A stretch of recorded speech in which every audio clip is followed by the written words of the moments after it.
Yes, so today we will look at the determinants of exchange rate.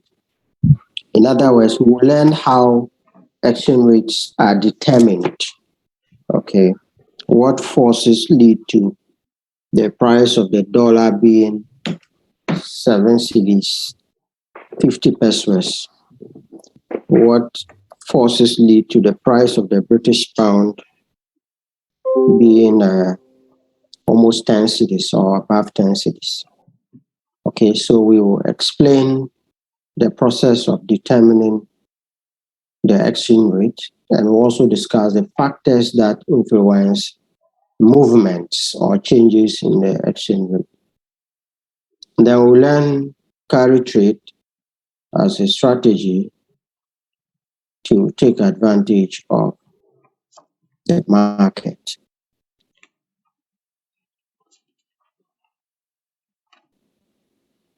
Now, we've been making this statement consistently that financial managers of multinational corporations must always monitor movements in the exchange rate because the value of their cash flows from foreign sources depends on the exchange rate.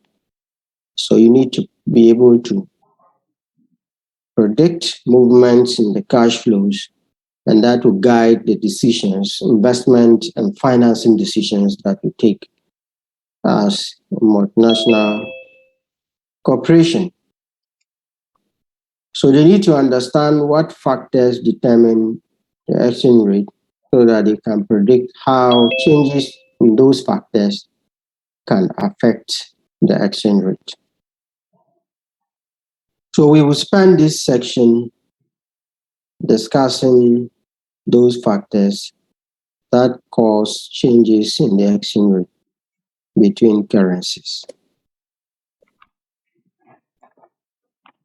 Now, the exchange rate movements affect the value of multinational corporations in so many ways.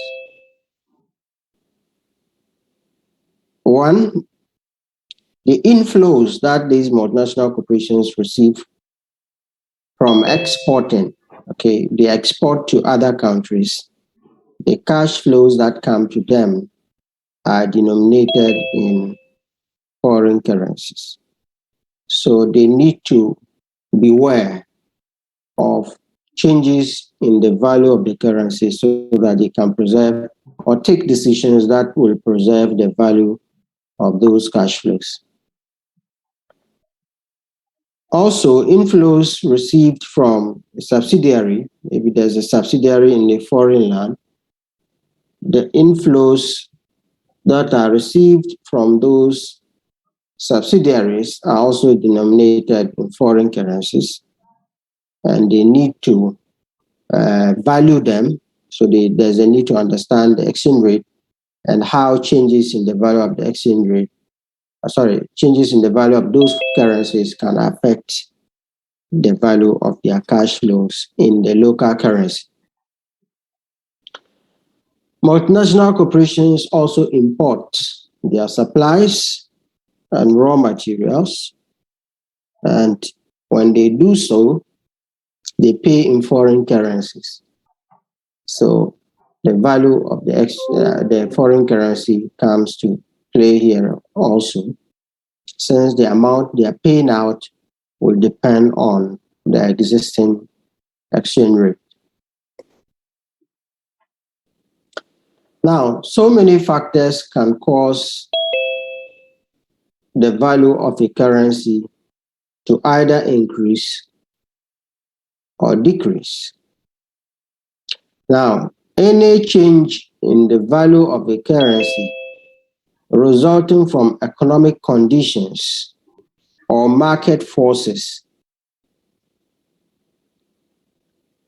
can be described as either the appreciation of the currency or depreciation of the currency.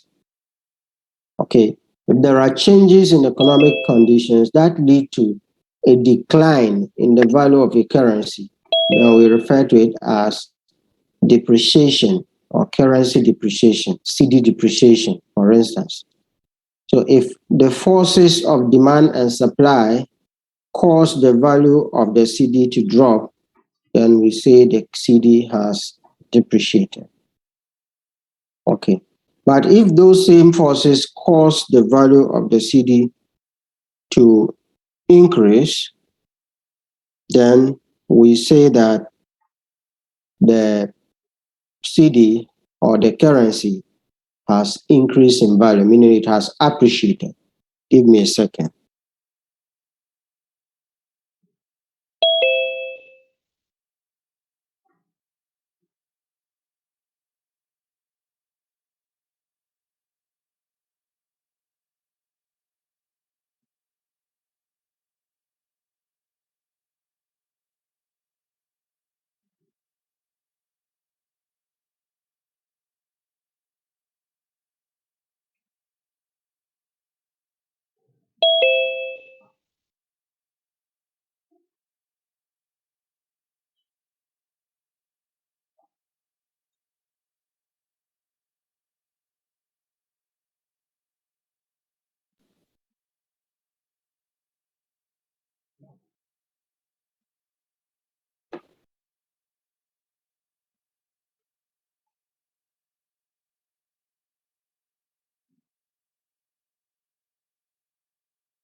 Good morning. Good morning. Who is writing on the slide?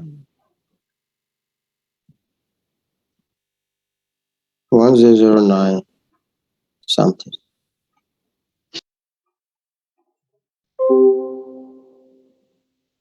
Okay, so a decline in the currency's value is known as depreciation, and an increase in the currency's value is known as appreciation. But take note, depreciation is the decline in the value of a currency as a result of market forces of demand and supply. Okay, so changes in economic conditions that result to depreciation, and changes in economic conditions result to appreciation as well. So if there's an increase, we call it appreciation, but if there's a decrease, we call it depreciation. As they are different from devaluation and revaluation. We will discuss them in the next topic.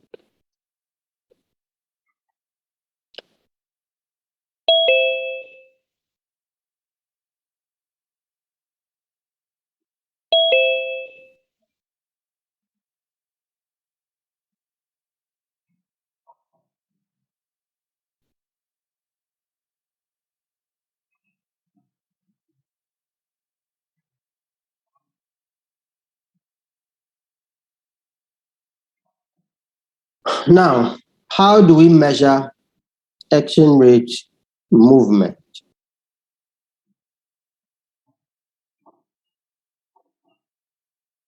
To determine whether a currency has appreciated or depreciated in value, we calculate what we call the percentage change in the exchange rate. And this is how it is determined. The percentage change in the value of a currency is ST, that is the current exchange rate, minus ST minus 1, the previous exchange rate, divided by ST minus 1, the previous exchange rate. Okay, so you all know how to calculate percentage change. If the price was 10 cedis per dollar and it is now 15 cedis per dollar, then the percentage change in the value of the dollar is going to be the 15 cedis minus the 10 cedis, of course, divided by the 10 cedis. So if you have a positive percentage change, then it shows that the currency has appreciated. If you have a negative percentage change, then it shows that the currency has depreciated. Okay. So let's see.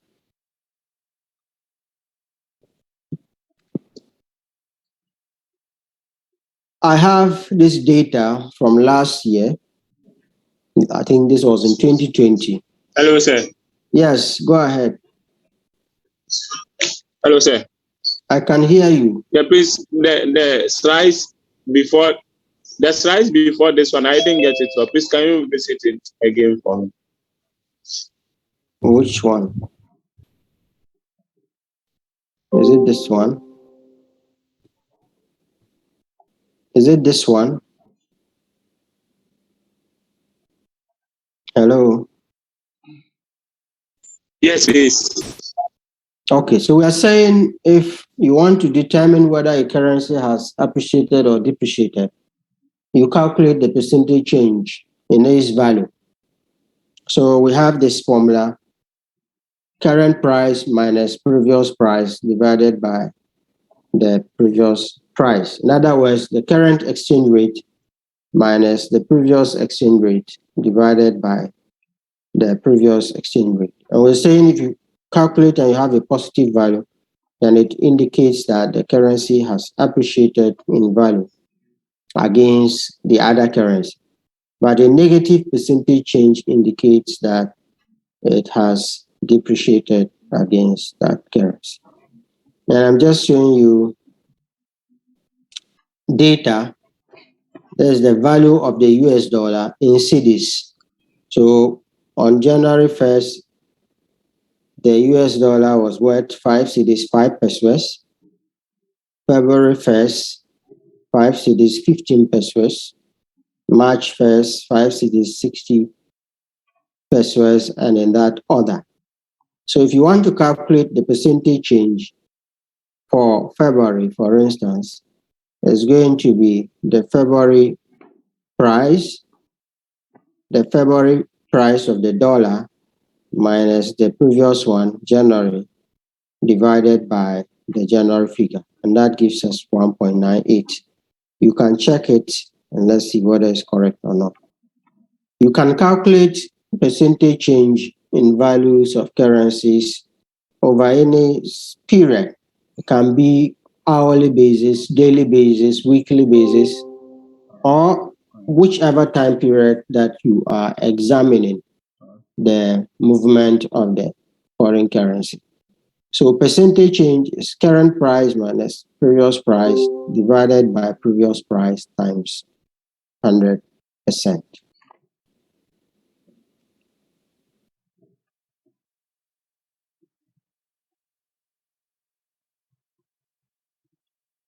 Any questions on how to calculate percentage change in the value of currencies?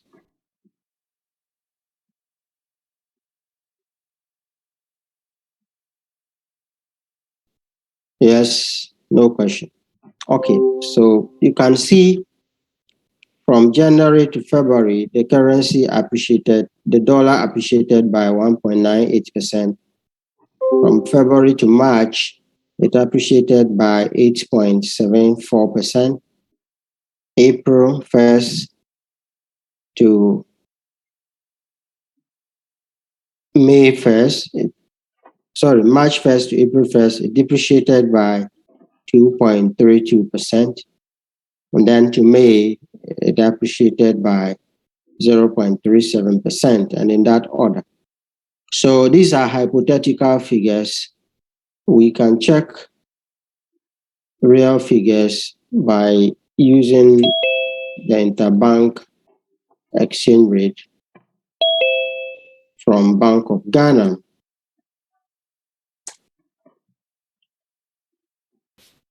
So let me share that with you and let's see. We will copy the data and then use it to calculate the percentage change. So this is exchange rates. So we have exchange rate, monthly exchange rate indicators Okay, we can get monthly data. So let me just choose year 2021. Yeah, so let's use 2021. 2021. Then the variable is, let's use, I think, so what we have here is interbank. So these are slightly lower than, they're slightly lower than what is in the market. So let's use end of interbank exchange rate, end of period. So this is Ghana cedi to the US dollar. So let's use that. So this is the data. We can export it to Excel. And let's see. Can you see the Excel data? Yes, sir. Okay, so I'm showing it. So this is the data in Excel, but we don't want it in that form. We want it in this form. Yes.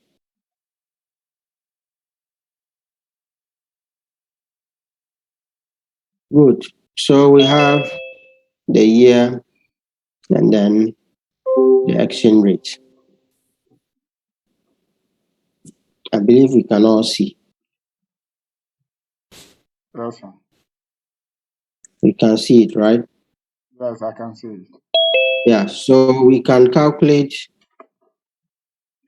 percentage change.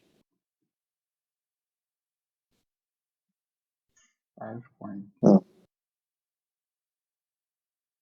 Okay, so we can calculate percentage change 74 as point 7 the current figure, this figure, 7. minus the previous figure.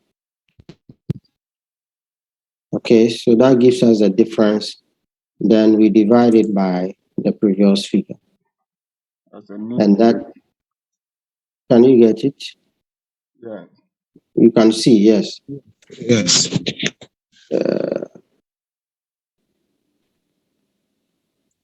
I think because Okay. it's a bracket.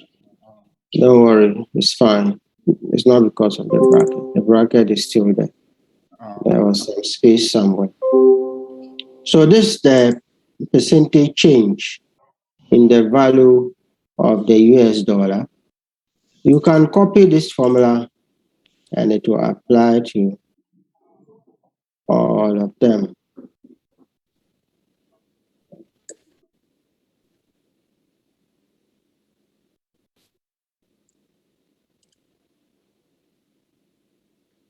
So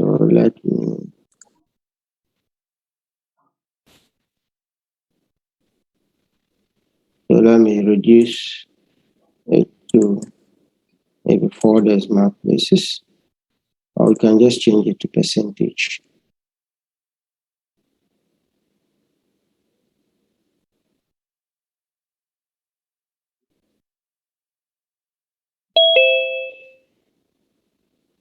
So you can see from January to February, the US dollar lost value against the Ghana cedi.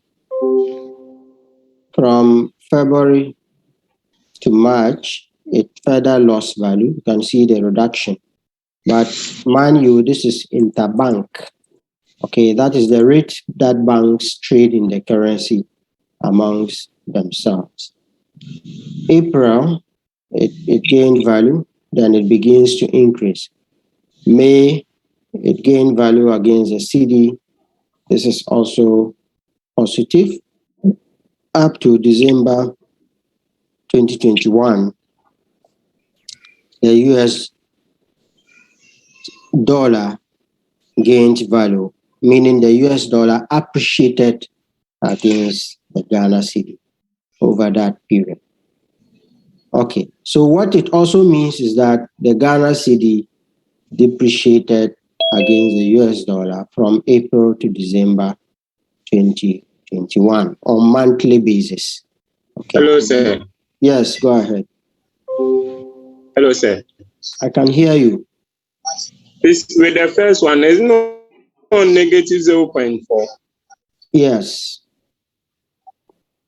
it is. Is it not negative 0.4 rather? Yes, but that's what we have. Can't you see the So negative side? you made it It's you made it 0.04. negative 0.004. What did you have? He is saying 0.4. Negative 0.4. Please check your values again. This is Excel. Okay. Find the Please, you said difference. that Uh-huh. the 5.7374. difference between the This minus minus 5 this. point divided by So, the previous price, yes, which is which is 5.7604. 5.7604 multiplied by 100. No, you will not multiply. We haven't multiplied by 100. Oh, okay. Okay, so you can turn it to percentages and it will still work. Okay. Look, let me do that for you to see. You can put the percentage here and increase the. Is it not what you are talking about? Yes, please. Yeah, so it's also correct. Okay. If you multiply by 100%, this is what you have. So it lost by this value 0.40%. This is 0.15%, 0.6%, 0.26 in that order. So it's correct. But if I see 0.004, I know what it means. All right. So for the first 2 months, February to March, it lost value. If we want to know whether the January there was depreciation or appreciation, then we have to get the December value before we'll be able to check and see. And from the Bank of Ghana website, if we add 2020, then the December value is 5.602. So let me paste it here. Then we'll see. So this is December.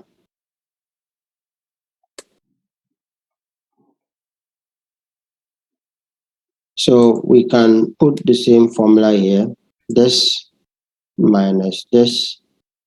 You can just do divided by this. And it will still work. But let's put it in bracket. Otherwise, it will misinterpret it. Okay. So it means it's a very small figure. So small that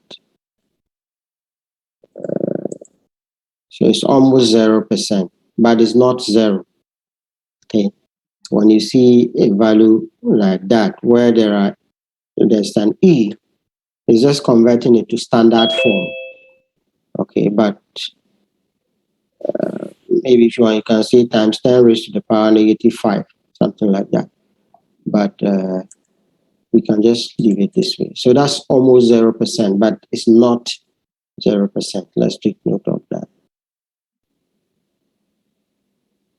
You can see the actual figure if we keep increasing. So you can see. So that's about 0.03%. All right, so calculating percentage change is no longer a problem for us.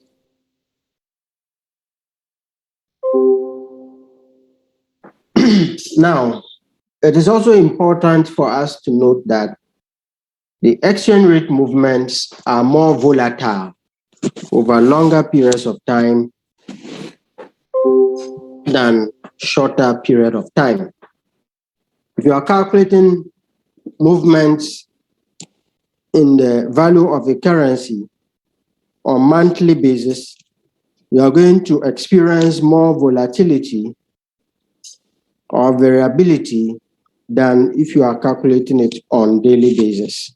Because it's even possible for a number of days the exchange rate may not change. But it will be very strange if it doesn't change within a month. So there is variability, more variability or volatility in the long run than in the short run when we are dealing with exchange rate data. So you can do the check yourself, download the end of month data from Bank of Ghana website. They can also download the end of year values. So you can take end of December, end of month of December, the December values for maybe a number of years, maybe 5 or 6 or 10 years. And then you check it against the same period, monthly data over the same period, find the standard deviation and compare them. You will see that the annual data will give you a higher value than the monthly data for the same currency. So take note. Longer period, you experience more volatility than a shorter period.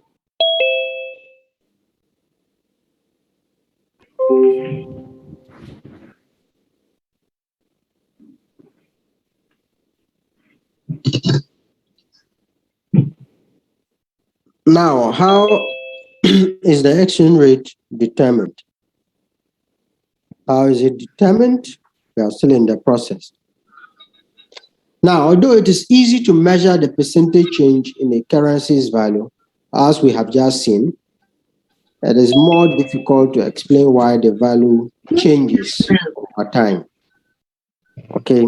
For instance, explaining why the Ghana cedi is constantly depreciating against major trading currencies of major trading partners, you would find it difficult to just say that it is solely as a result of this factor or this factor. So it's difficult. And what is even more difficult is how to forecast or predict what the future value of the currency is. And remember, the exchange rate represents the price of a currency or the value of one currency in terms of another currency. Okay. And doing that, checking, predicting, or forecasting to get its value or the exchange rate. But let's say next year, January, what will be the exchange rate? Is going to be very difficult. You have to consider a lot of factors. We're going to look at some of those factors. Now, in every free market economy, such as ours, prices are determined by demand and supply of commodities. In other words, we say prices are determined by market forces. The interest rate is determined by the demand for loanable funds against the supply of loanable funds. So that determines the interest rate. Exchange rate is also determined by the demand for the currency against the supply of that currency. Just like these two, commodity prices are also determined by the demand for the commodities against the supply of the commodities. Wages and salaries are determined by the demand for labor against the supply of labor. So when we say prices are determined by market forces. The prices we refer to here are the commodity prices, the capital prices, which is interest. The cost of capital is interest. And then we're also talking about the cost of labor, which is wages and salaries. And then we talk about the cost or price of foreign currency, which is the exchange rate. Okay, so when we say prices in economics, we are referring to these ones. The prices are not just referring to commodity prices only. So the price of the currency is also determined by the forces of demand and supply in a free market economy. I am sure you understand or you know what a free market economy is. Who doesn't know what a free market economy is? Sir, please, can you use that one? Explain that one. Sorry? Please explain the free market economy. I'm a bit forgetting about that. Okay, so who can help our friend?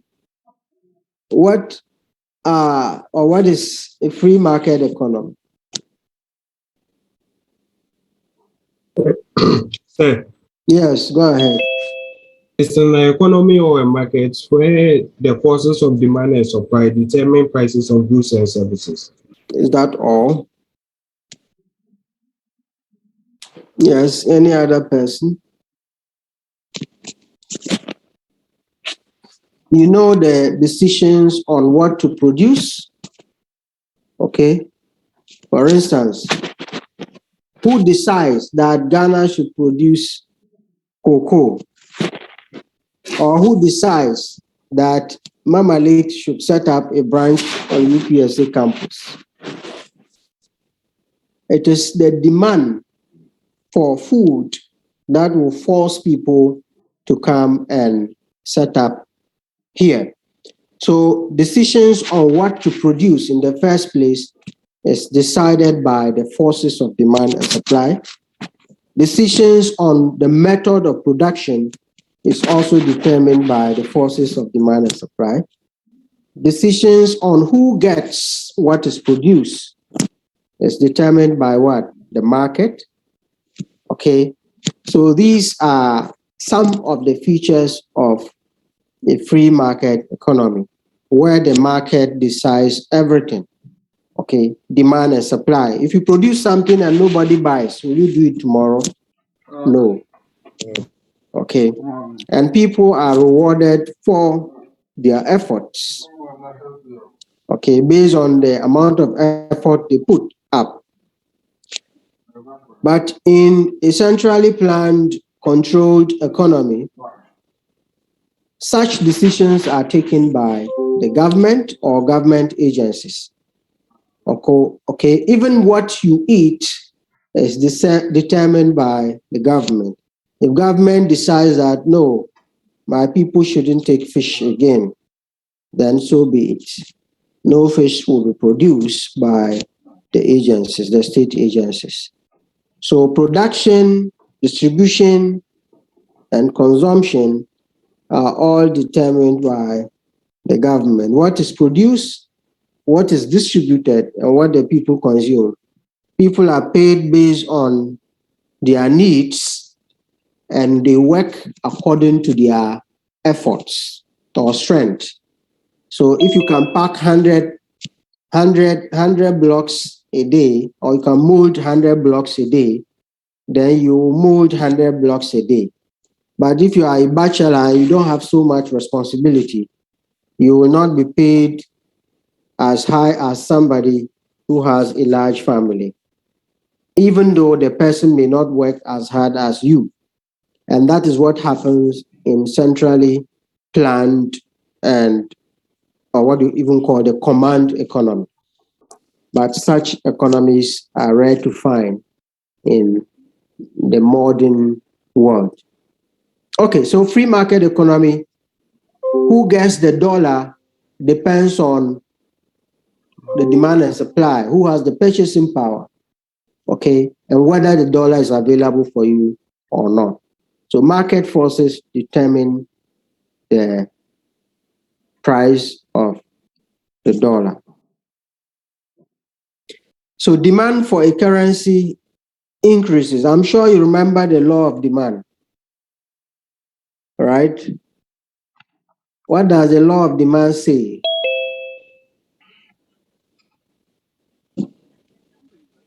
Yes, who can tell me? The law of demand, what does it say?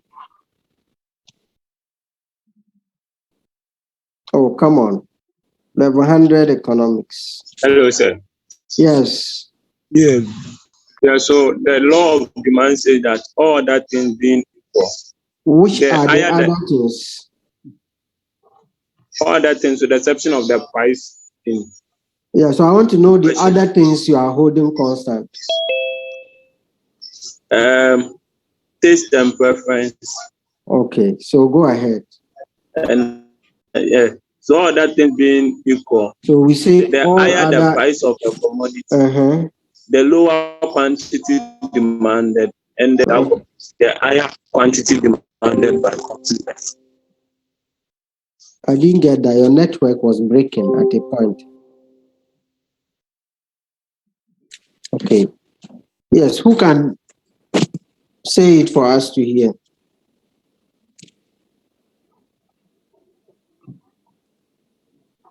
Bernard. Hello. Yes, Emmanuel. Okay, so okay. So what he's saying is that all other things being equal, the higher Mm-hmm. the price of a commodity, the lower Mm-hmm. the quantity demanded. Okay. And then the lower the price of the commodity, the higher the quantity. Hello, sir. That, Okay. Bernard, we are okay. We are somebody has said what you said already. Now, but who can tell me why is it that when the price is high, people buy lower quantities, but when the price is low, they buy higher quantities? Who can tell me? hello, sir. Yes, go ahead. Yeah, the Hello. reasons why they buy less when the price rises is that their purchasing power has Mm-hmm. reduced. Okay. Meaning that the amount of basket of goods that they can use their income to buy or their money to buy is Mm-hmm. All right. So if a tin of milk is 5 cedis and you have 100 cedis to spend on milk, 100 cedis divided by 5, how many do you get? 20, 20, right? yeah. But 20, if yeah. the price of milk increases to, let's say, 10 cedis, you will not be able to buy the same 20 tins of milk with your 100 cedis.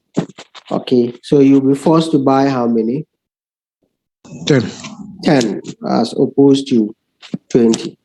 So your purchasing power, the real value of your income is affected. Real income is equal to your nominal income divided by price or average prices. So in Ghana, we use the consumer price index. Okay, so you divide your income by the prices, then you see that your purchasing power is less. Good. Now, bringing that understanding here, we are saying that the demand for a currency increases when the value of the currency decreases. Okay, so when the price of a currency reduces, then the demand for that currency will increase. And this will lead to a downward sloping demand schedule. Why will the demand for a currency increase when the price of that currency reduces? Okay, just bring the same understanding here, but we will extend it a little. Why is it that when the dollar prices reduce, people buy more dollars? Why?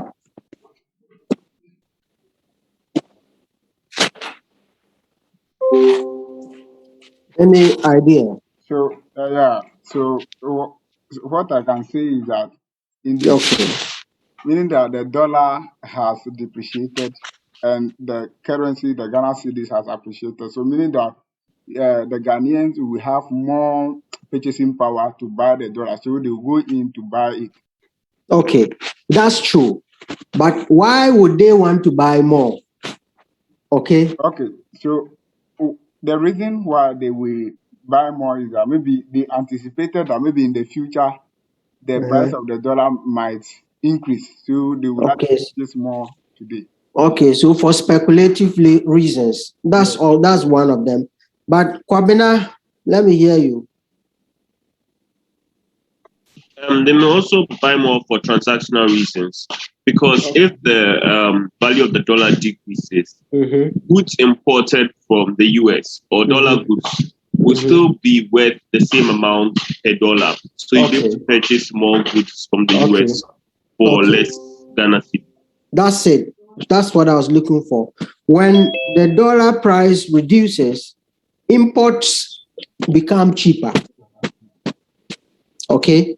Imports become cheaper, and that means that the demand for imports is going to increase.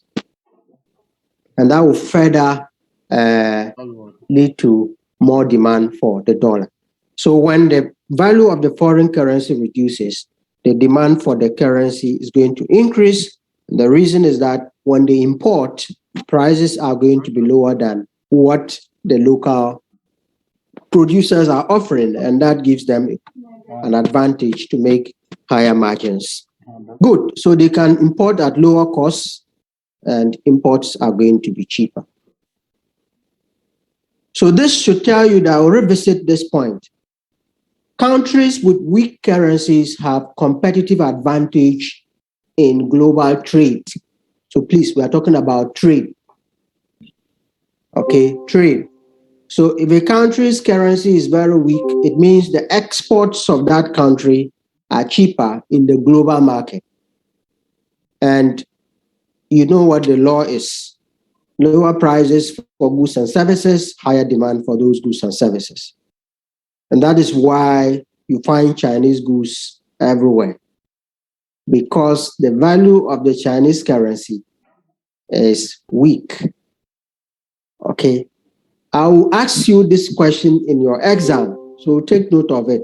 The question will be, explain why.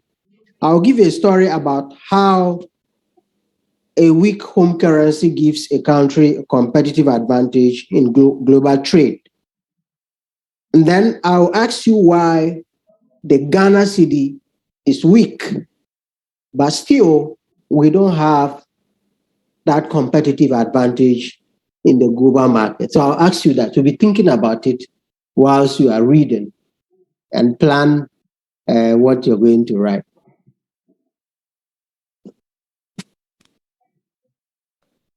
Now, changes in demand for foreign currency result partly from international trade and international capital flows. If foreign currency rates fall, what happens? Corporations will demand more foreign currency for importation. Okay, that's one. Somebody has explained that.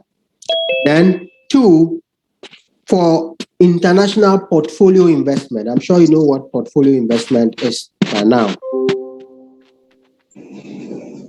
Sure. Portfolio investment, yes. And then individuals will purchase more foreign goods since they will be cheaper, as we said earlier. Imports will be cheaper. It will be cheaper to make portfolio investments now.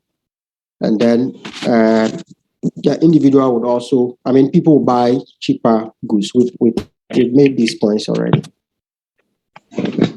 Sorry. So this is how the demand schedule will look like. It's downward sloping. Okay. It's downward sloping. Price of the US dollar in cedis. Then we have quantity of the US dollar. So if the price is 1 cedi per dollar, somewhere around here, then the demand is going to be this high. But if the price is about 10 cedis per dollar, then you see, if the price is about 10 cedis per dollar, you trace to the demand curve and trace down, you see the quantity is going to be very low. So the demand curve is downward sloping here also. Now let's move to supply.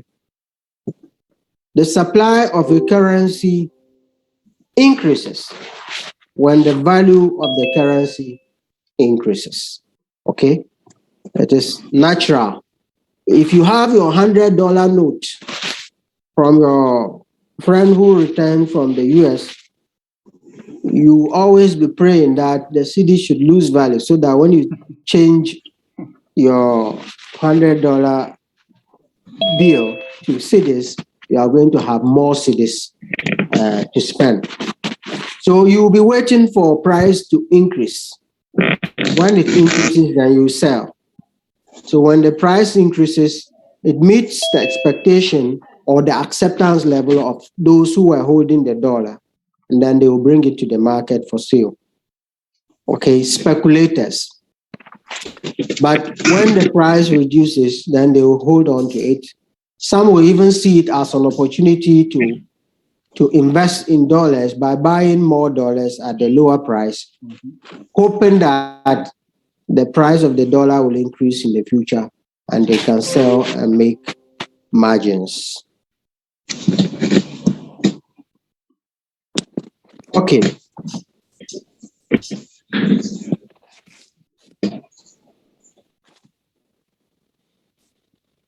And you can also look at it from the demand for the cedi perspective. Okay.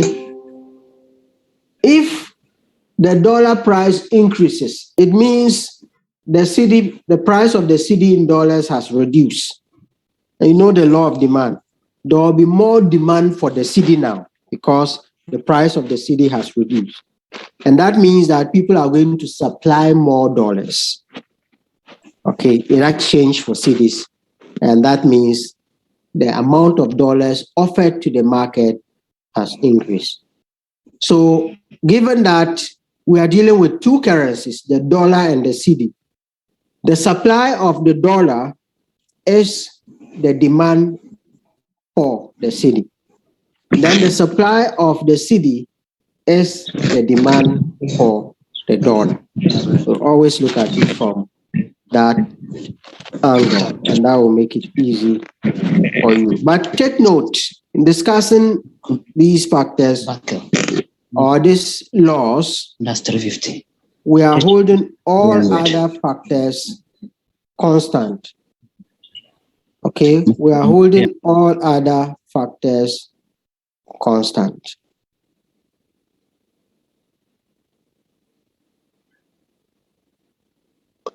So please,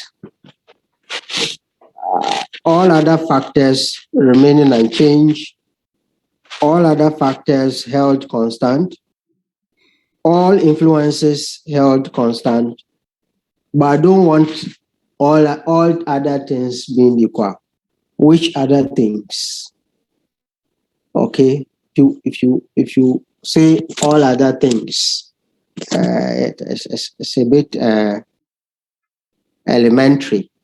So move away from that. You are now in the university level 400. So this is how the supply curve looks like. It's upward sloping. Equilibrium. What is equilibrium? When we say equilibrium in economics, what do we mean? Equilibrium.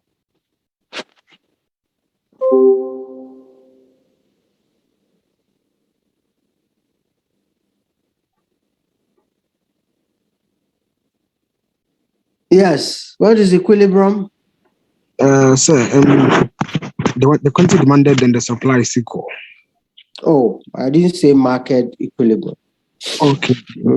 Equilibrium. What is equilibrium?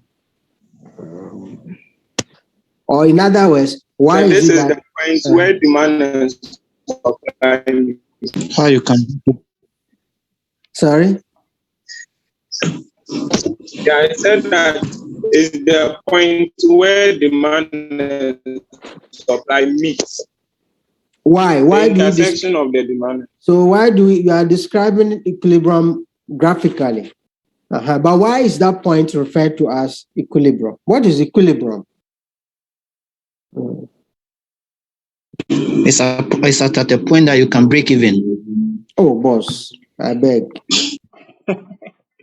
We're not doing break-even analysis. That's not equilibrium, please. Because if you remember, when we discuss market structures, we say the firm is at equilibrium. So that one is demand equal to supply. No, sir. You've been talking about equilibrium national income. Is there any demand equal to supply there? No, sir. So what is equilibrium in general?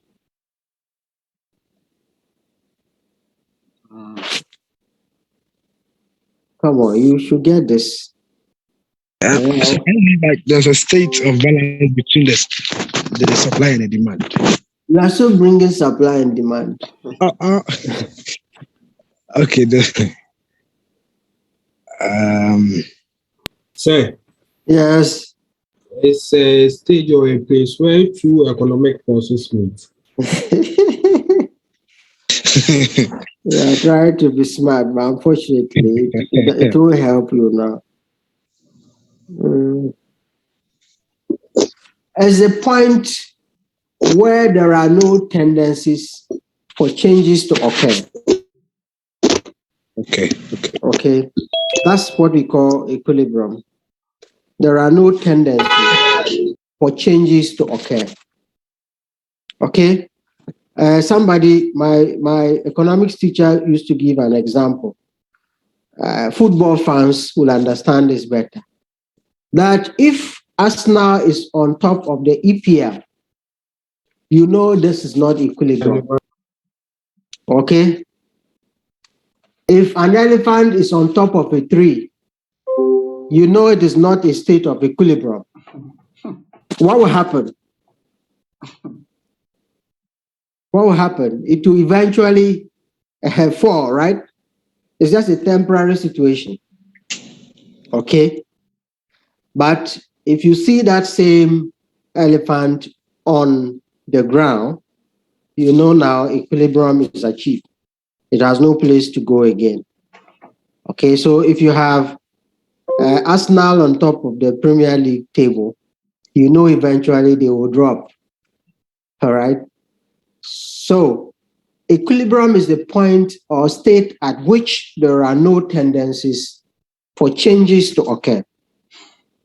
Okay, so if we bring it to the market, then we can say that equilibrium is the point at which there are no tendencies for prices to change, okay, or for changes to occur in the market. You know, market outcomes, we are referring to the equilibrium quantity and then the equilibrium price.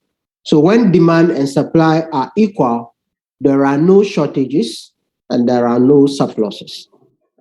You know, when something is in short supply, meaning when there's excess demand for that commodity or asset, it will push prices upward,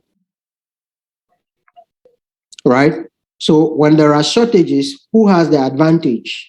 Is it the seller or the buyer?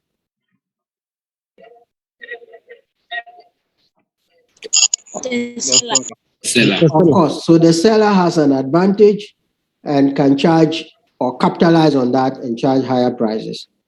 So price will increase. A few people who wanted the commodity will drop out, okay?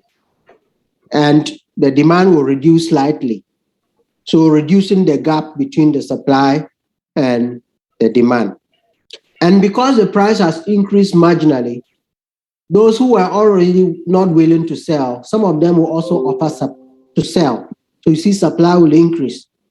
And you see demand reduce, supply has increased. So that adjustment process will continue until the shortage is cleared. But it will definitely be cleared at a higher price. Similarly, when there are surpluses, that's what happens. Who has the advantage? The buyer. Okay, they will tell you, oh, this watermelon is everywhere. I won't buy. If I go here, I'll get it at a cheaper price. Then the seller will be forced to reduce the price. So the adjustment process will continue in a similar way, okay, until the surplus is also cleared at the equilibrium. So equilibrium will occur in the market when the quantity demanded or the demand for a commodity is equal to the supply of that commodity. So similarly, in the foreign currency market, there will be equilibrium when the demand for the currency is equal to the supply of that currency. So that's what now. Okay, this price cycle. Please mute your microphone if you are not speaking to us. Hello, sir. Yes. So, at equilibrium, are we still holding all other factors being constant? No, we are not holding any other factor constant. All those other factors have been factored into the determination of that equilibrium. Okay. Okay? What is the price of milk? ID milk, what's the average price now? 6 cedis. So 6 cedis is the equilibrium price. Okay? It will only change when something extraordinary happens, or we call them external shocks. Okay, and we'll discuss those shocks in class when we meet. We'll be required to do what we call comparative statics in the foreign currency market, but we can't do it online. So when we meet in class, we will draw diagrams to illustrate how shocks can affect the equilibrium. Okay, so equilibrium can change, but it can only change when there are external shocks. When I say external shock, I'm not referring to shocks coming from outside Ghana. Okay, we'll explain them when we meet in class and move on.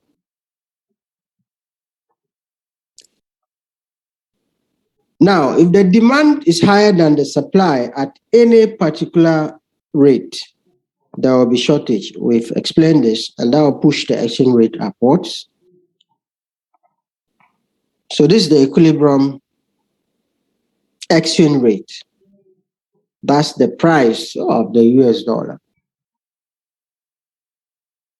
So it will only change when something extraordinary happens and then the demand changes. Okay, the demand changes, then it is outside the model, and that's why we call it external shocks. Okay.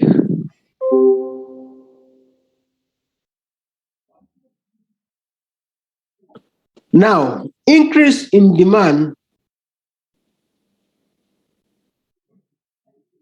will increase the exchange rate to the level at which the amount demanded is equal to the amount supplied. If there's an external shock causing demand to increase abruptly, then it will affect the equilibrium. If there's an external factor or shock causing demand to decrease abruptly, it will also affect the price. If there's an external shock causing supply to increase, it will also affect the equilibrium. And if there's an external factor causing supply to decrease, it will also affect the equilibrium. Okay, so an external shock such as a ban on importation of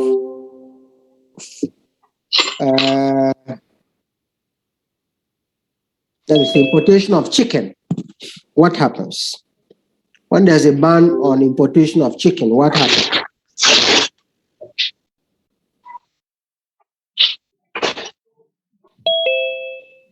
Who can tell me? if government decides that by 30th of May, we will not allow chicken to come to Ghana anymore, what will happen? Hello. Yes, let's hear Okay. you. So what I think will happen is that the price of chicken would rise because Okay. in small quantity, since they are No, not no, able to let produce. me make it easy for you. What will happen to the foreign exchange market? What will happen to the dollar? Okay. If there's a ban on the The dollar, importation of chicken the dollar will depreciate. with effect from 30th of May, what will happen? The dollar will increase because people will decide to buy more to hoard. Oh. Okay. So you can do a long run analysis and a short run analysis. Okay. Within the 2 months It will increase. before the window closes, the demand for the dollar will increase.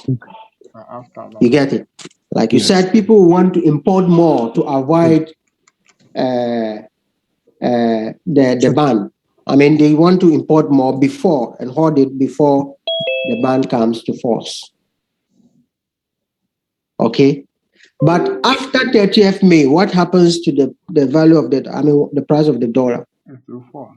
It will begin to decrease because the demand for the dollar will decrease because people are no longer allowed to go and import chicken. Okay, so all those who were importing chicken will have no need for the dollar. Okay, so that is how we look at it, and these are the kind of shocks that we are talking about. Okay, you need to sometimes, it's not everything that we can teach. I keep saying that we can't teach common sense. Can we teach common sense? Good. Sometimes. But sometimes the kind of questions that we will ask will require that you have some common sense. That's why we call it common sense, meaning everybody has it. But it's not common to some people, right? Okay.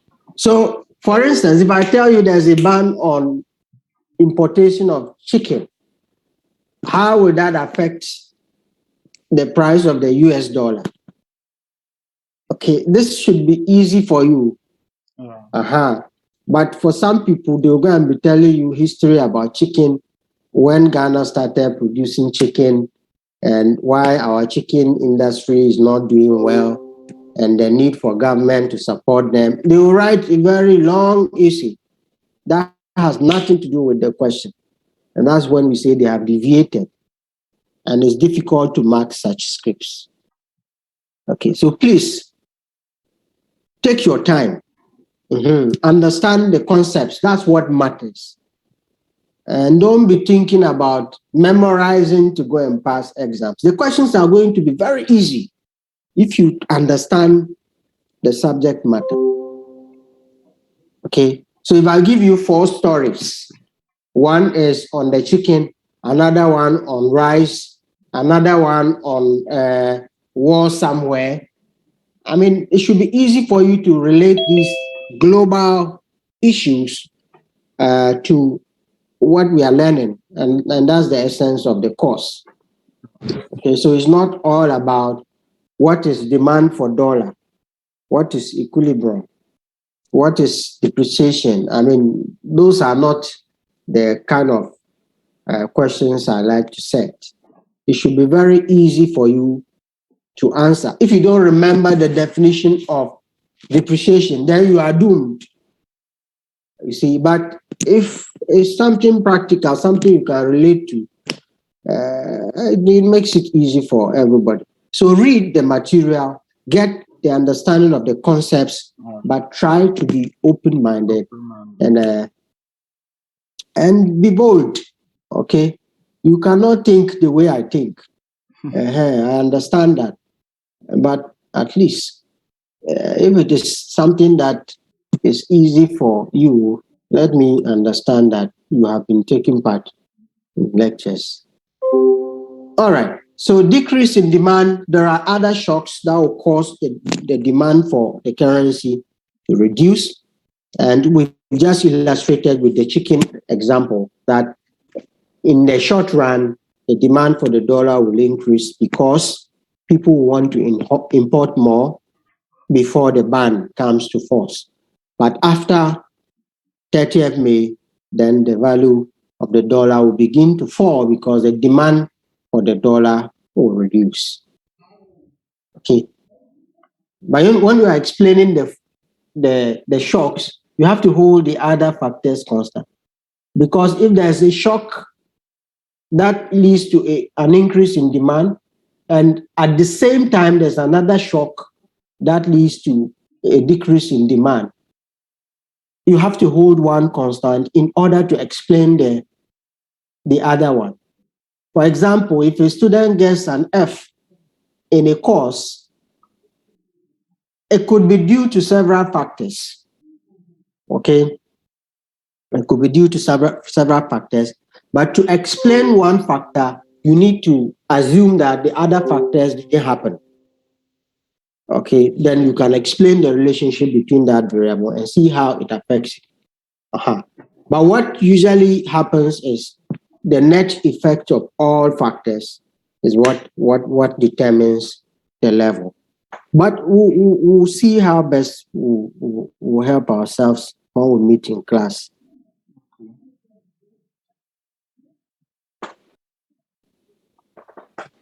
So supply is also can also increase and it can reduce.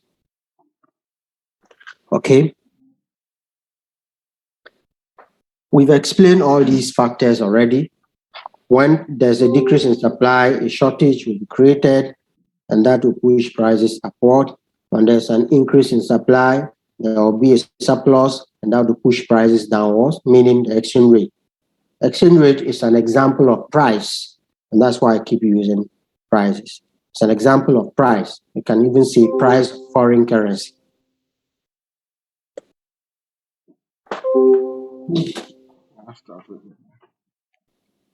Now, the equilibrium exchange rate will change over time as supply and demand schedules change. But what factors cause changes in the exchange rate? So we are going to group them. One is changes in inflation. Inflation can cause the price of a foreign currency to change. Relative interest rates or changes in interest rate can also force the price of a foreign currency or a particular currency to change. Government controls, let me define the variables for you.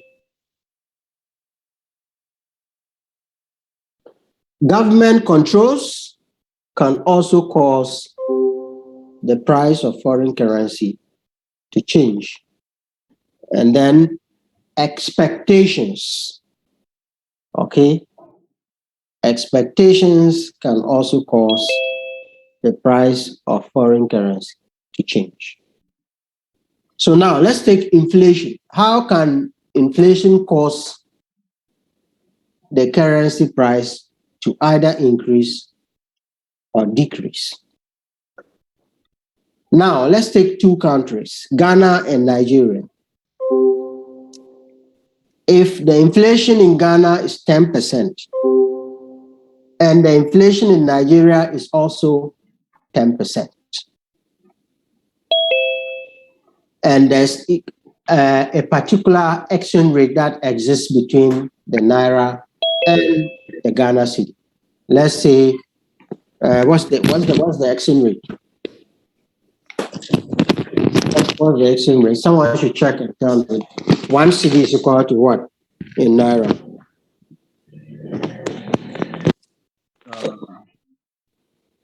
Yes. 1 cedi is equal to. Hello. Yes. 55.24. So let me just say 55 Naira. Okay. All right. You are surprised. Wow, it's too much. You think it's too much? It has even improved. Oh, really? Yeah. So meaning 10 cities is going to be what? Around 550 naira, right? Yes, 110. Okay. So 100 cities will be what? About 1,000. 5,500 naira. Yeah. Is that not it? 100 cities is going to be 5,500 naira, about Yeah. that. Yeah. Good. Now, so let's say the inflation rate in both countries are the same, and the exchange rate is 1:5. Now, if the inflation in Ghana increases to, let's say, 15%, what will happen to the exchange rate? Which currency will gain value and which currency will lose value, and why? That's what we are interested in. Okay. So, go over again. I didn't get to it.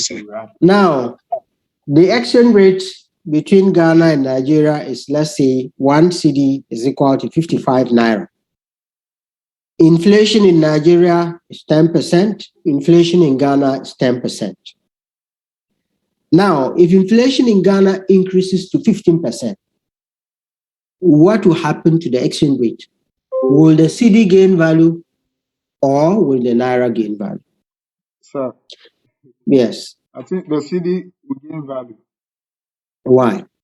because when the Nigerians want to purchase anything from Ghana, they will need more Ghana cedis as compared to the to purchase. Okay, so they will need more Ghana cedis, Yes. right? Yes. But you didn't start from the right place. Will they even want to buy? Because the prices are now higher. Do you get that? Yeah. So the demand for Nigerian goods in Nigeria is going to increase because Ghanaian goods imported from Ghana to Nigeria are now going to be relatively expensive compared to the local ones. Okay, so if there's inflation in a country, the exports of that country is expensive. And that means that the demand for the currency in order to import from that country is going to be low.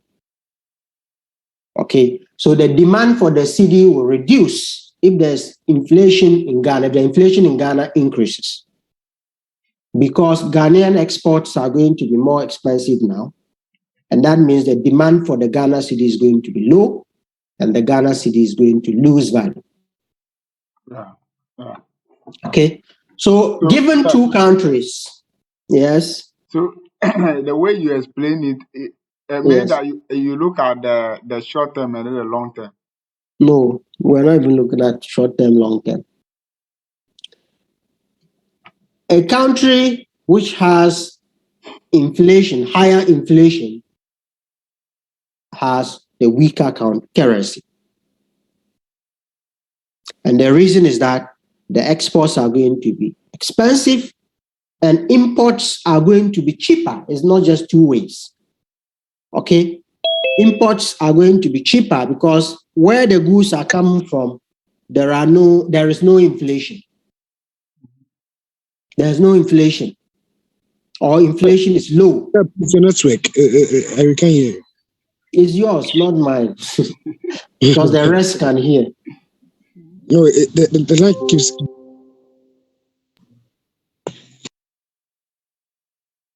Yes, can the rest of you hear me? Yes, sir. Yes, sir. Or you are sleeping somewhere and the phone is somewhere. Maybe one day I'll let everyone put on his video and we will confirm that you are in class.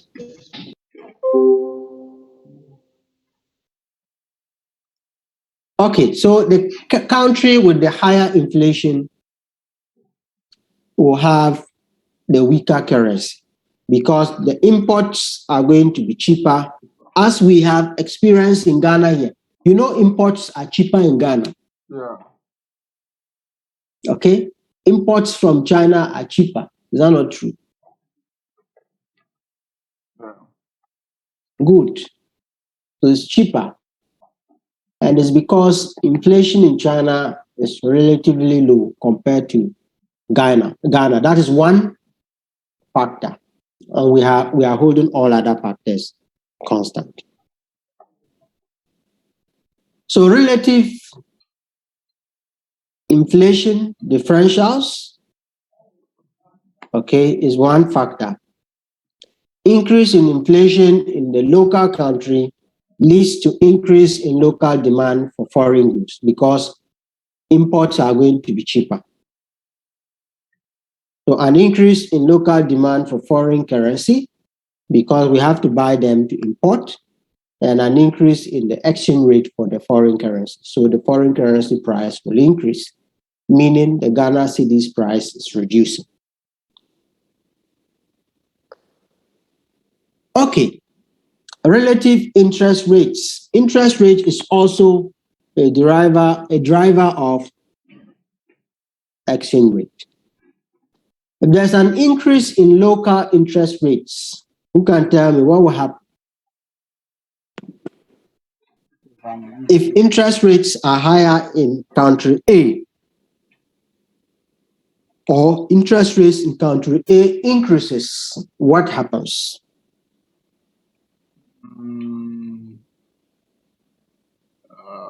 Come on. Let's speak.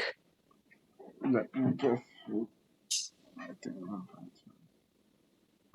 So that we can finish on time. Yes, what will happen?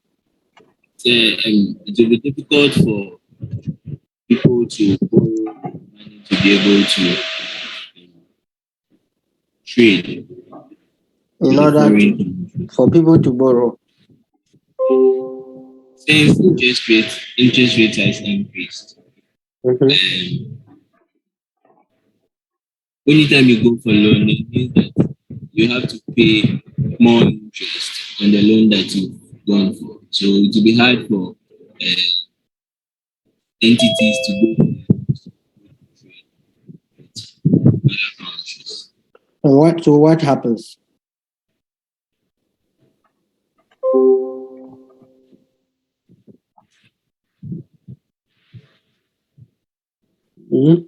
Whichever way we look at it, it's only one outcome.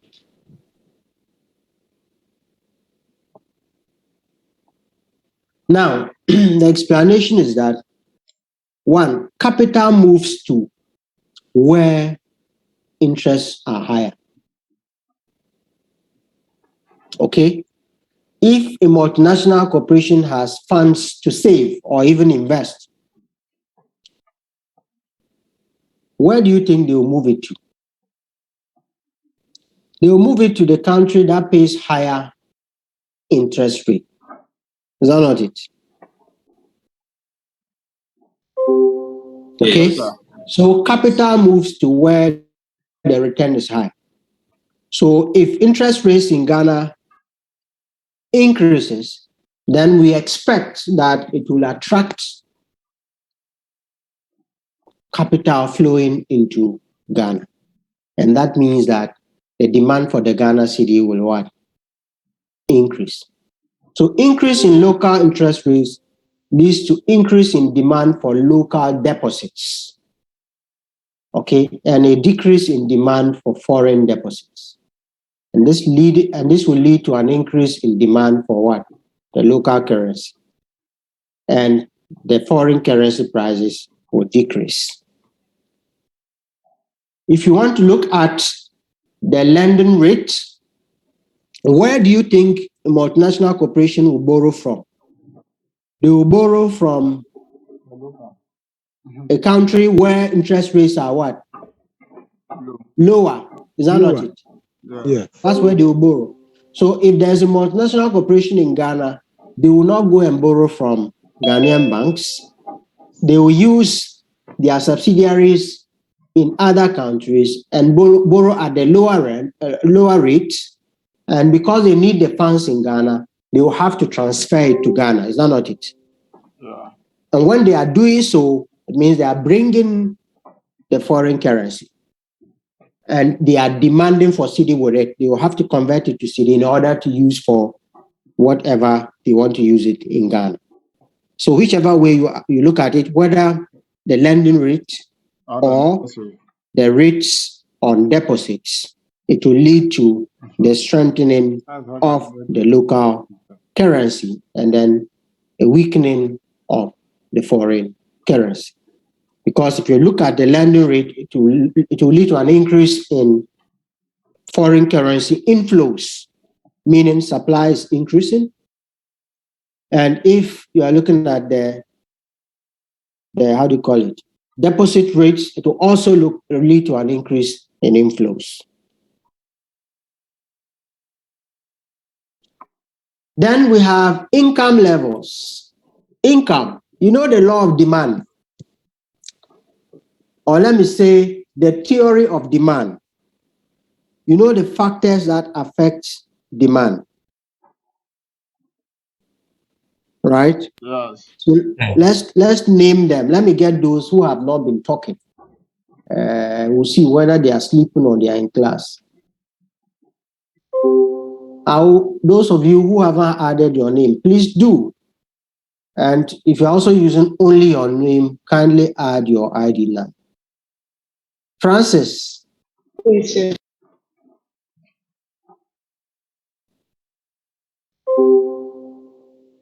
Francis? You don't respond. It means you are absent. Hey, Yes, let's hear you, Francis. income levels. Income levels. Which other one? Prices of related goods. Or prices of related commodities. Bernard. Okay. Taste and preference. So taste and preferences. Theophilus. Yes. What else? There are so many, but we are interested in income. So Francis, what does the law say or the theory say about the relationship between consumer income and demand for goods and services? Okay, so the law, it depends on the type of commodity. Okay. So even if income levels increases, it's not every commodity that will see increase in demand for it. Okay. Yeah, okay. So which commodities usually have a positive relationship between income and normal goods? Normal goods. Yes, sir. Okay, so and the other one is the other type of good is what? Inferior goods. Good, but do we import inferior goods? Can you name an example of inferior good? Salt. Salt is not inferior. Okay, it's not an inferior good. It's a necessity. Oh, okay. So we have two classifications: normal goods and inferior goods. They also have luxuries and necessities. Okay, so we are not going into that. We're just talking about normal inferior goods here, according to you. But I want an example of inferior goods. Can you count Gary as an inferior good? He's asking us, is Gary an inferior good? Yes. Who can tell me? Oh, you won't talk. Is Gary an inferior good? Yes, please. Why?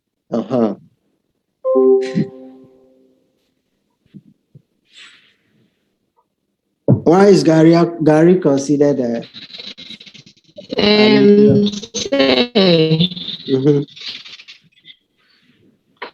Because it is demanded when it's demanded when the income so we are saying that when, let's say, money decline. what you go into. Who is talking? Let's hear you. Hello, sir. Can I speak? Yes, Emmanuel, speak. I'll say, let's say, trotro. Trotro. Okay. Yeah. So when the income of the individual increases, he decides to take Uber or boat. I will agree with you on this one. I agree with you, but I won't agree with Gary. Yes, Gary, I'm not sure. Gary is an inferior. So Gary is subjective, right? Yes, please. Yes. There are some people, no matter how rich they are, they still go and buy Gary. You still can buy Gary. In fact, you can't tell in Nigeria that Gary is an inferior good. Oh no, how dare you? You know what they use it for, right? Yes. So the same way you use the maize flour and the cassava flour here.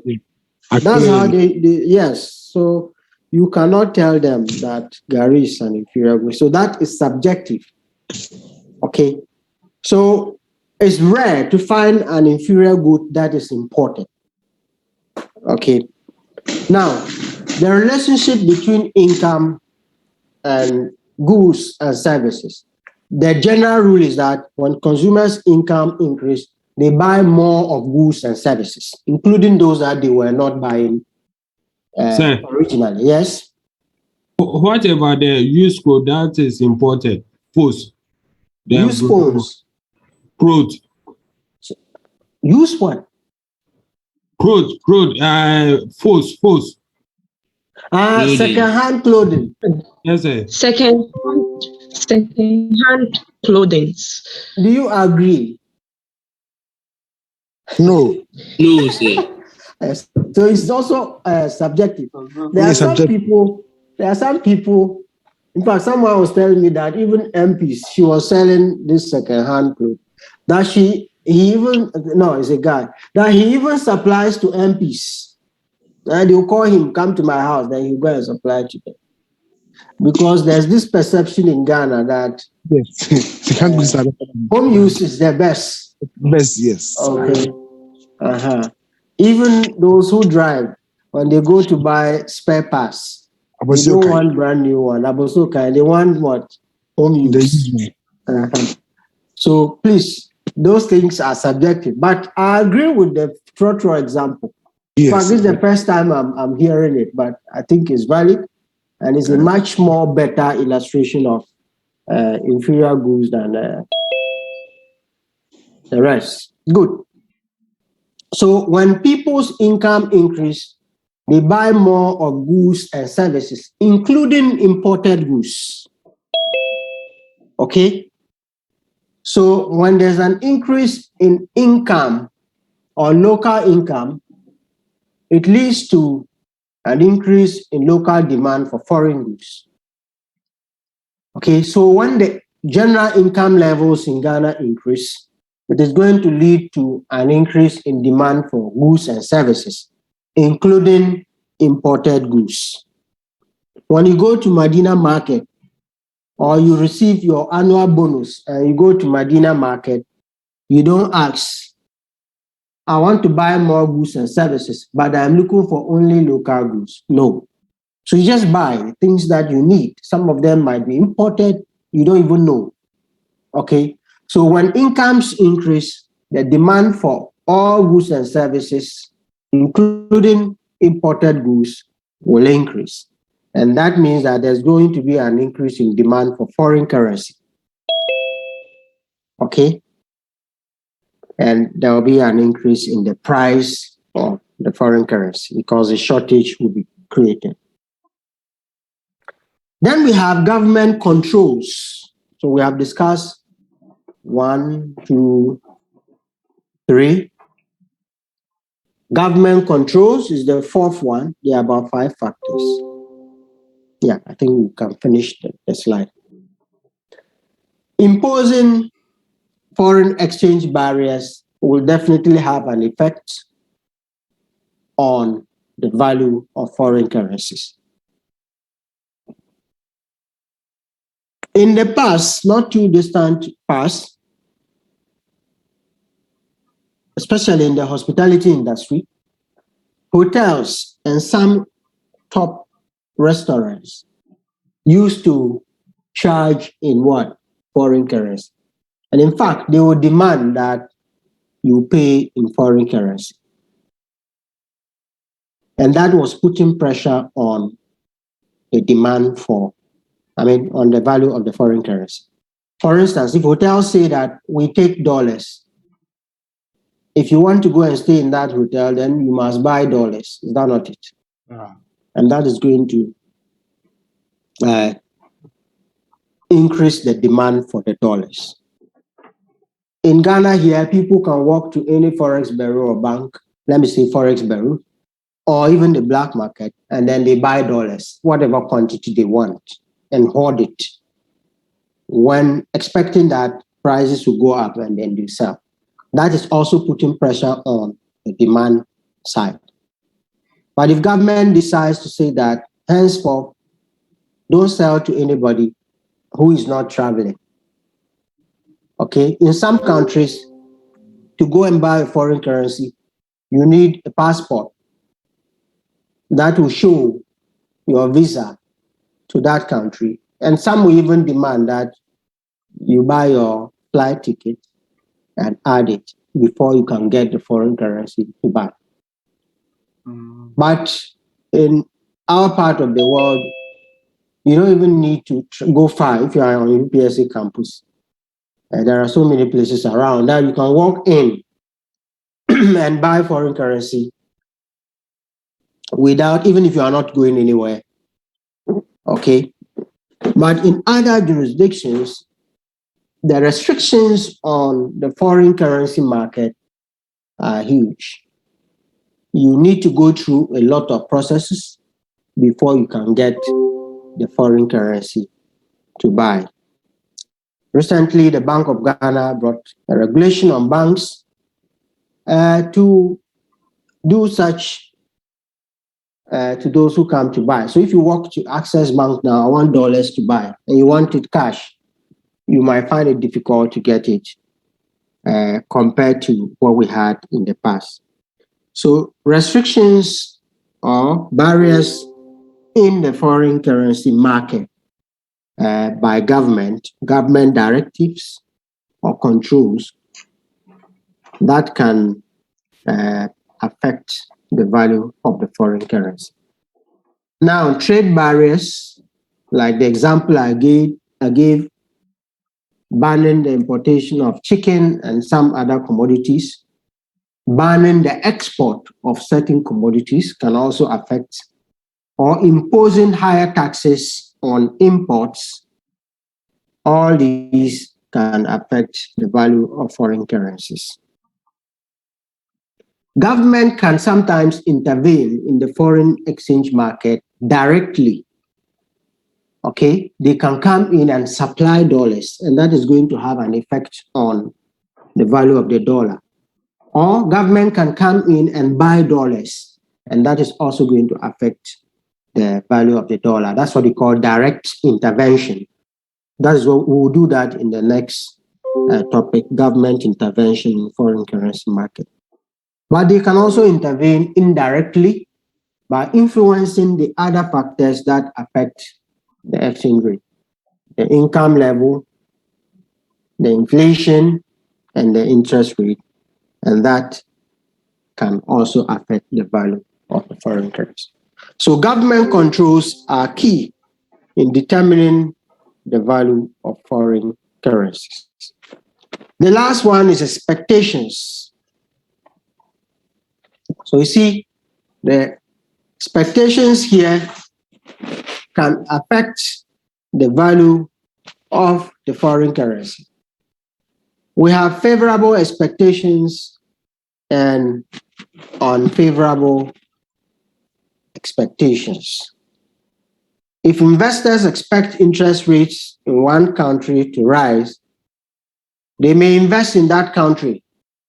And that means they are going to demand for the currency of that country, which will cause the value of that country's currency to increase.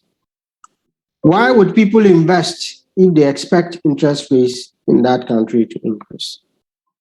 Now, in the global market, interest rates are flexible. Okay? When you save, let's say if interest rate is currently 5% and you save, if you expect it to increase, you even save more. Because when it increases, you are going to also experience higher payment on your savings.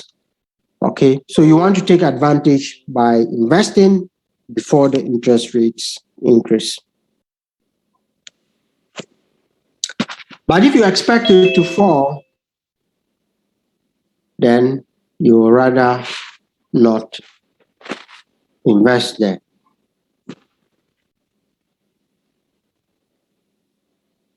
And you need to note that speculators may sometimes overreact to signals. We have what they call signals. If Bank of Ghana increases the policy rate, that is a signal that interest rates in Ghana is likely to increase. So sometimes speculators may overreact to these signals, and that will even cause temporary overvaluation or undervaluation of a particular currency. So Bank of Ghana announces this increase in policy rate is going to attract inflow of foreign currency. That means the value of the Ghana cedi is going to increase. But we don't look at one aspect. So somebody might ask, then why is the Bank of Ghana not increasing the policy rate?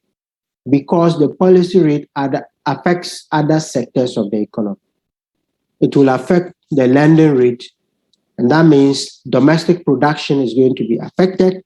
Firms that want to produce, domestic firms, okay, for multinational corporations, they can cope by borrowing from other countries. But domestic firms are going to struggle to borrow to raise funding to expand their operations and produce to meet both local demand and then for export. So, but an increase in the policy rate can be a signal that interest rates in Ghana will increase, and that will attract inflow of foreign capital. And that means that the value of the Ghana cedi will improve. So when financial institutions believe that a certain currency is overvalued, or let me use undervalued, it's undervalued, they will invest in that currency, hoping that the value or the market will adjust for the currency to reach its true value, and then they can sell and make margins. Okay, we know that Ghana's local economy is not strong enough. We are not producing enough. We are not exporting enough. So if you find the Ghana cedi valuable, more valuable than the US dollar, just know that it's a temporary situation.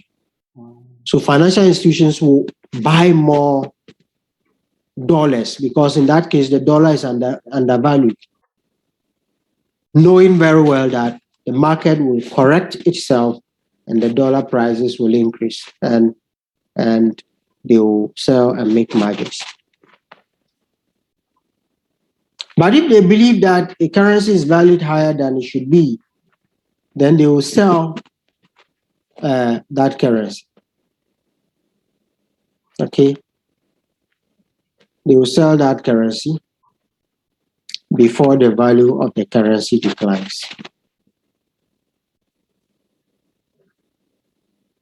Even individuals who have nothing to do with foreign trade or who are not even traveling, they do this kind of speculation because they want to take advantage.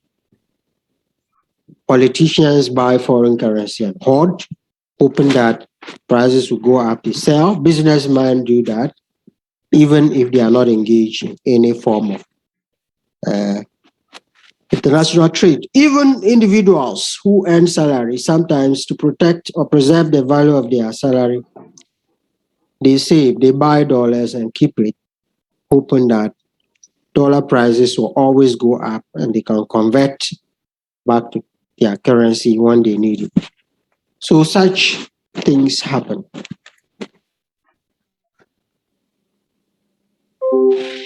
Now, the last thing, is it time? No, it's not. So we can finish this in 10 minutes. Carry trade. Okay. What is carry trade? It's one of the most common strategies used by institutional and individual investors to speculate in the foreign exchange market. How do they do that? They attempt to capitalize on the difference in interest rates between two countries by borrowing a currency with a low interest rate and investing the funds in a currency with a high interest rate.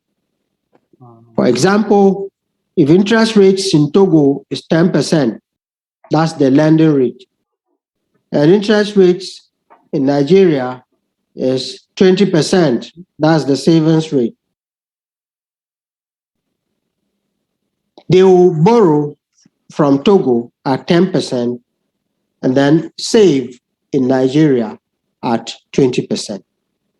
So that when they earn their return in Nigeria, they can pay back the Togo loan without any difficulties.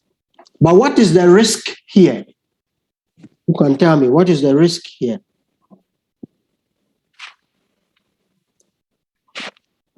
Interest rate in Togo is 10%, it's 20% in Nigeria.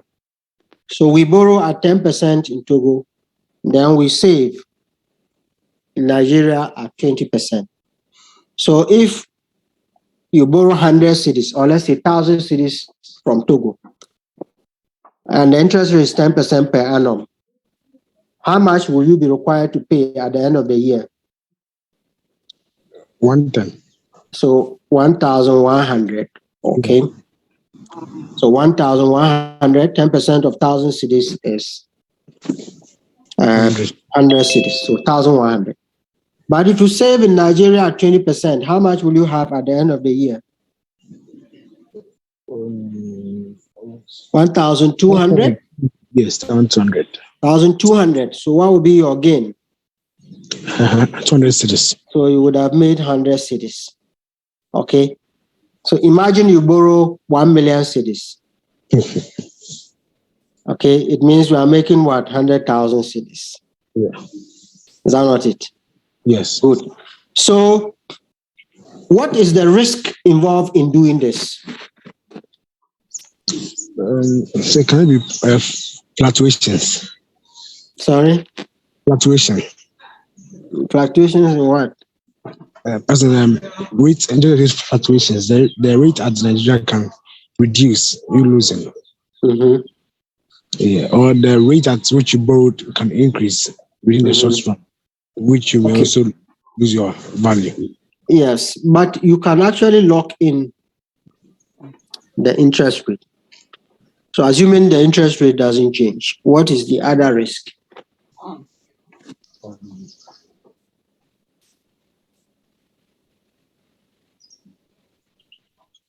This is inflation. Inflation? In which country?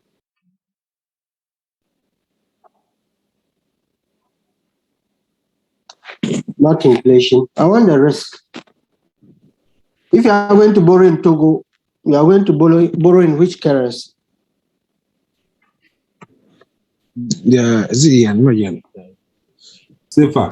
Safer. Good. Yes. If you are going to save in Nigeria, in which currency will you save? Naira. Naira, meaning you know the exchange rate. Let's say the exchange rate is 1 safer to 1 naira, assuming. Okay. Now, at the end of the year, your income from Nigeria is going to be what? In naira. Yes. And the loan you are going to pay in Togo is going to be in safer. Assuming the exchange rate is no longer 1:1, but it is now 1 safer to 2 naira. It means you are in trouble. Okay? Even if you convert the 1,200 naira to safer, you will not even get 1,100 to pay off the safer. Okay, so the risk is that the exchange rate might change. So before taking any speculative position in a foreign currency, the carry traders must consider the prevailing interest rate at which they can invest or borrow, but they must do so. They must also factor in the expectations about the movement of the exchange rate. Otherwise, you make your higher return in Nigeria, but it will still not be able to pay off your loan in Togo because exchange rate might change. So this is an example. I want someone to read it and we'll look at the solution as part of the slides briefly and go. Hampton Investment Company is a U.S. firm that executes a carry trade in which it borrows euros, where interest rates are presently low, and invests in British pounds, where interest rates are presently high. Hampton uses $100,000 of its own funds and borrows an additional 600 euros. It will pay 0.5. It was borrowed for the next month and will earn 1.0% on funds invested in British pounds. Assume that the euro spot rate is $1.20. Yeah, and the British pound spot rate is 1.80 pounds. No, dollar. So the pound is worth 1.5 euros at this time. Hampton uses today's spot rate at his best guess of the spot rate 1 month from now. Hampton expected profits from its carry trade can be derived as follows. Good. So now it borrows 600,000 euros, but it already has $100,000. Yeah. So the total funds available for investment is what? $100,000 plus 600,000 euros. That's 700. No, it's not 700. I beg you. So you have to convert before you can. So good. So remember, the investment is going to be in British pound. British pounds, yeah. Yeah. So you have to convert the $100,000 to British pound. Convert the 600,000 euros also to British pound, and that will give you the total amount you have for investment. Okay. So you will invest that amount at 1%. Okay, per month. This is the monthly rate. Okay, so invest it at 1% per month. Meanwhile, you pay 5% on the 600,000 euros that you borrowed. Okay, and the exchange rates are given. And Hampton expects that the exchange rate will not change. That's what it means by they use today's spot rate as the best guess of the spot rate 1 month from now. So at the beginning of the investment period, please give me a second.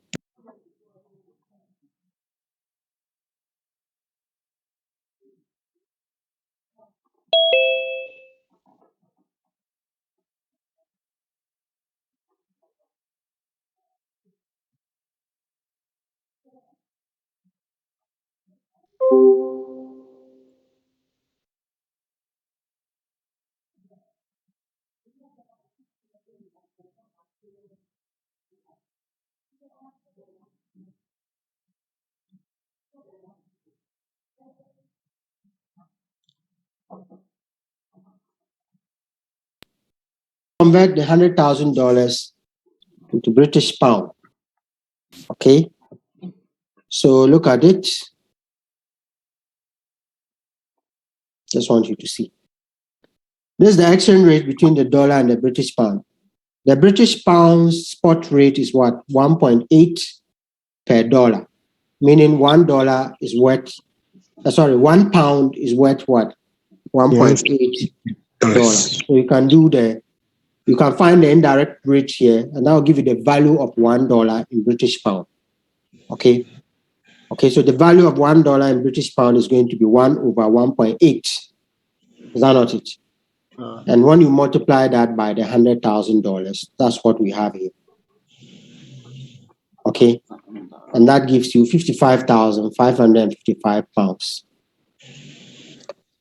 But Hampton also borrows 600,000 euros and it will be converted into British pound. Okay, you are also given the indirect rate between the euro and the pound. So just multiply 600,000 by 1 over 1.5, and that gives you 400,000 pounds. So the total amount of pounds available for investment is what? The $100,000 converted to 55555 plus the 600,000 euros converted to 400,000 pounds. So you add them. So this is the total amount available for what? Investment. So we invest this at 1%, right, per month. So if you do that, you're going to have, so I mean we are compounding it for 1 month at a monthly rate of 1%. And that gives you 460,110 pounds. Are we together? Yes. Now, Hampton is going to repay the 600,000 euros plus whatever interest. Please, you are going fast. Yes. So where do you want me to slow down?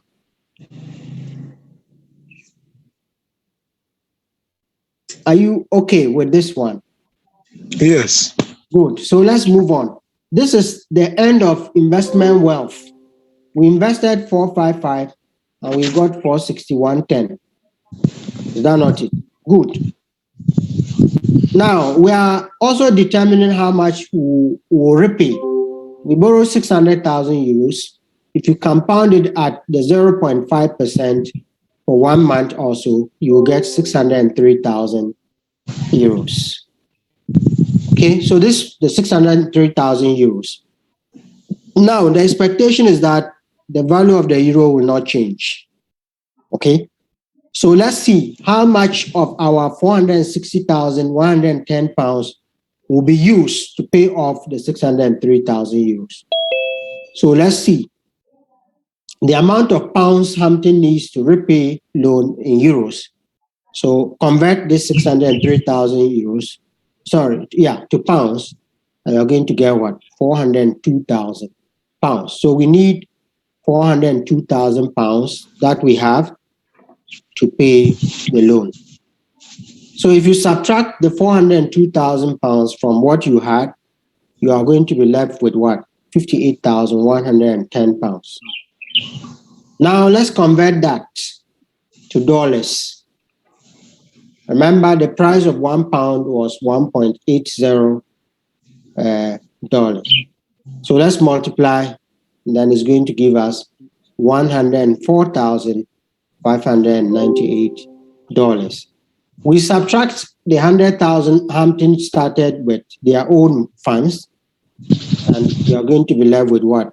$4,598. Hampton has made a profit, and the reason they have made the profit is because the exchange rate has not changed. If the price of the euro had increased slightly, they would have made losses. Okay, they would have made losses, and carry trade wouldn't have been successful. So in trying to undertake a carry trade, you need to pay attention to what the forecasted exchange rates will be. Otherwise, at the end of the investment period, you will make losses and regret your move. Now, the choice of the currencies to borrow and purchase in a carry trade is influenced not only by the prevailing differences in interest rates, but also by what? The expected exchange rate movement. And that's the point we are trying to illustrate. So exchange rates may move in opposite directions than what you expect, and that is going to affect your investment strategy. Okay, any questions?